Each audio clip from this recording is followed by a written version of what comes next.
ನಮ್ಮೆಲ್ಲ ಪ್ರಿಯ ವೀಕ್ಷಕರಿಗೆ ಮಂದಿರ ದರ್ಶನ ಯೂಟ್ಯೂಬ್ ಚಾನಲ್ಗೆ ಸ್ವಾಗತ ಸುಸ್ವಾಗತ. ಇಂದಿನ ಮಂದಿರ ದರ್ಶನ ಸಂಚಿಕೆಯಲ್ಲಿ ಒಂದು ಸುಂದರವಾದ ಹಾಗೂ ಅಪೂರ್ವ ಮನಮೋಹಕ ದೇವಾಲಯದ ಬಗ್ಗೆ ತಿಳಿದುಕೊಂಡು ಬರೋಣ. ಅದಕ್ಕೂ ಮೊದಲು ನೀವಿನ್ನೂ ನಮ್ಮ ಚಾನಲ್ಗೆ ಹೊಸಬರಾಗಿದ್ದರೆ ದಯವಿಟ್ಟು ನಮ್ಮ ಚಾನಲ್ ಅನ್ನು ತಪ್ಪದೇ ಸಬ್ಸ್ಕ್ರೈಬ್ ಮಾಡಿ ಮತ್ತು ಬೆಲ್ ಬಟನ್ ಅನ್ನು ತಪ್ಪದೇ ಕ್ಲಿಕ್ ಮಾಡಿ. ಸ್ನೇಹಿತರೆ, ಇವತ್ತು ನಾವು ನಿಮಗೆ ಪರಿಚಯ ಮಾಡಬೇಕು ಅಂದುಕೊಂಡಿರುವ ದೇವಾಲಯವೇ ಕನ್ನಂಬಾಡಿಯಲ್ಲಿರುವ ಶ್ರೀ ವೇಣುಗೋಪಾಲ ಸ್ವಾಮಿ ದೇವಾಲಯ. ಈ ದೇವಾಲಯವು ಸುಮಾರು 12ನೇ ಶತಮಾನದ್ದು ಎಂದು ಗುರುತಿಸಲ್ಪಟ್ಟಿದೆ. ಈ ಮೂಲ ದೇವಾಲಯವು KRSನ ಹಿನ್ನೀರಿನಲ್ಲಿ ಮುಳುಗಿ ಹೋಗಿತ್ತು. ಆನಂತರ ಕೆಲವು ದಶಕಗಳ ಬಳಿಕ ನೀರಿನ ಮೇಲೆ ಬಂದ ದೇವಾಲಯವನ್ನು ಗುರುತಿಸಿ ಮತ್ತೊಂದು ಜಾಗದಲ್ಲಿ ಈ ದೇವಾಲಯವನ್ನು ಮರುನಿರ್ಮಾಣ ಮಾಡಲಾಯಿತು. ಈ ದೇವಾಲಯದ ವಿಶೇಷತೆ ಏನೆಂದರೆ ಇಲ್ಲಿ ಕಾಣಿಕೆಯನ್ನು ಸಲ್ಲಿಸುವಂತಿಲ್ಲ.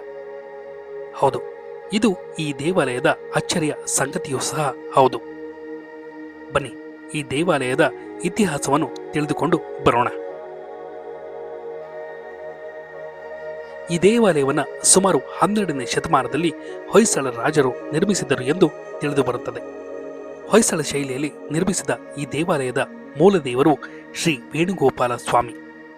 ಒಂದು ಕೈಯಲ್ಲಿ ಕೊಳಲನ್ನು ಹಿಡಿದು ನುಡಿಸುತ್ತಿರುವ ಭಂಗಿಯಲ್ಲಿ ಬರುವ ಭಕ್ತರಿಗೆ ಆಶೀರ್ವದಿಸುತ್ತಾ ನಿಂತಿದ್ದಾನೆ.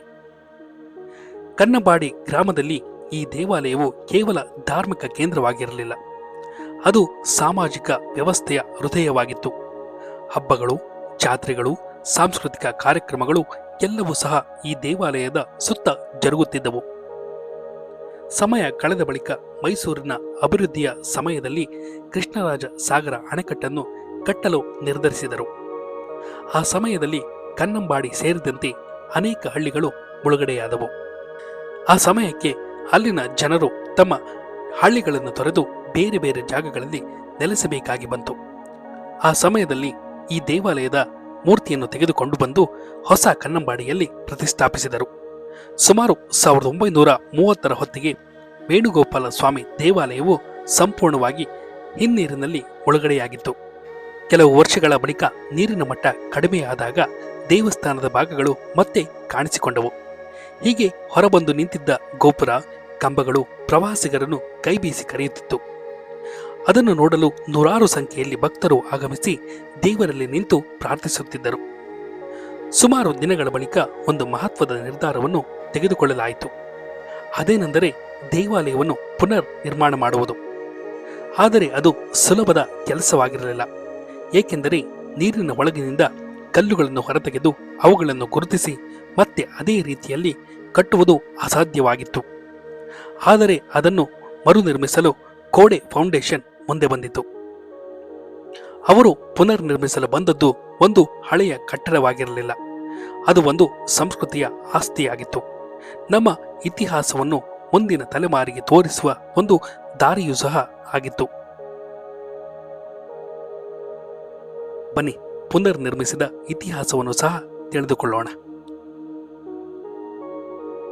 ಸುಮಾರು 1990ರಿಂದ 2000ರ ಸಮಯದಲ್ಲಿ ಈ ದೇವಾಲಯದ ಅವಶೇಷಗಳು ನೀರಿನಿಂದ ಹೊರಗೆ ಕಾಣಿಸಿಕೊಂಡವು.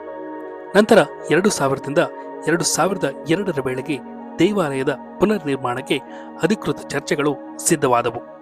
ಕೋಡೆ ಸಂಸ್ಥೆಯು ಸರ್ಕಾರದ ಅನುಮತಿಯನ್ನು ಪಡೆದು ಮರುನಿರ್ಮಾಣಕ್ಕೆ ಸ್ಥಳವನ್ನು ಗುರುತಿಸಿ ಪ್ರಾರಂಭಿಸಿದರು.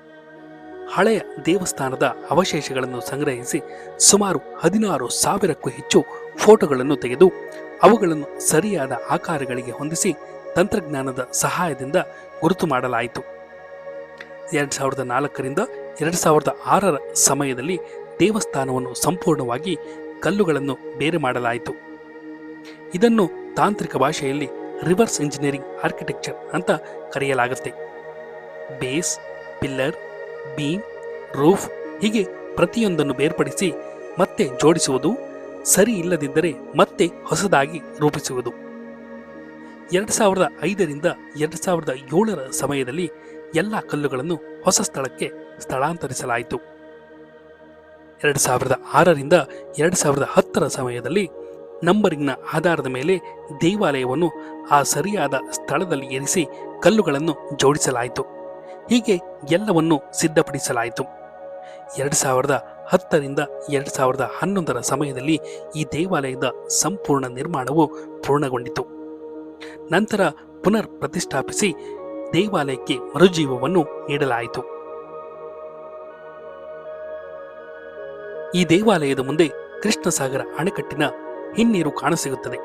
ದೇವಾಲಯದ ಸುತ್ತಲೂ ಇರುವ ನೀರವ ಮೌನ ನಿಜಕ್ಕೂ ಭಕ್ತರನ್ನು ಮಂತ್ರ ಮುಗ್ಧರನ್ನಾಗಿಸುತ್ತದೆ. ದೇವರ ಮಡಿಲಲ್ಲಿ ಆನಂದದಿಂದ ಮೈಮರೆಯುವಂತೆ ಮಾಡುತ್ತದೆ. ದೇವಾಲಯದ ಒಳಗೆ ಬರುತ್ತಿದ್ದಂತೆ ಗರ್ಭಗುಡಿಯಿಂದ ನೇರವಾಗಿ ಶ್ರೀಕೃಷ್ಣನ ದರ್ಶನ ಭಾಗ್ಯ ದೊರೆಯುತ್ತದೆ. ಇನ್ನು ನವರಂಗದಲ್ಲಿನ ಕಲ್ಲಿನ ಜಗಲಿಗಳು ತಣ್ಣನೆಯ ಅನುಭವವನ್ನು ನೀಡುತ್ತವೆ. ಇನ್ನು ಸುಕನಾಸಿಯಲ್ಲಿ ಹೊಸದಾಗಿ ಪ್ರತಿಷ್ಠಾಪಿಸಿರುವ ಅಷ್ಟಲಕ್ಷ್ಮಿಯರ ವಿಗ್ರಹಗಳು, ನವಗ್ರಹಗಳ ವಿಗ್ರಹಗಳು, ವಿಷ್ಣುವಿನ ಅವತಾರಗಳು, ನಮ್ಮ ದೇಶದ ನದಿಯ ದೇವಿಯ ವಿಗ್ರಹಗಳು ಕಾಣಸಿಗುತ್ತವೆ.